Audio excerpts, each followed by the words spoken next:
পাখির মাংস খাওয়া কি জায়েজ? অনেকেই বলে যে পাখির মাংস খাওয়া যাবে না, পাখি ধরা যাবে না, পাখি ধরা না জায়েজ, পাখি শিকার করা না জায়েজ। এটা আমরা না জানার কারণে বলি। আল্লাহ তাআলা পৃথিবীতে যা কিছু তৈরি করেছে আমাদের নিয়ামতের জন্য তৈরি করেছে, আমাদের ভক্করের জন্য তৈরি করেছে। আমরা সেটা খাবো আর আল্লাহ তাআলার প্রশংসা করব, আল্লাহ তাআলার তাসবিহ করব, আল্লাহ তাআলার ইবাদত করব। পাখির মাংস এটা লোভনীয় একটি খাবার। পাখি অবশ্যই আপনি খেতে পারবেন, পাখি জান্নাতীদের খাবার হবে।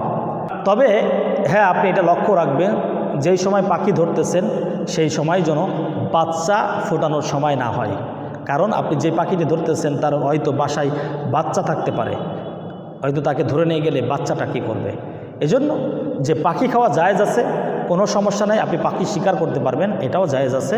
তবে আমরা যেই সময়টা বাচ্চা পারে, ডিম পারে, সেই সময়টার দিকে আমরা একটু লক্ষ্য রেখে পাখি শিকার করব।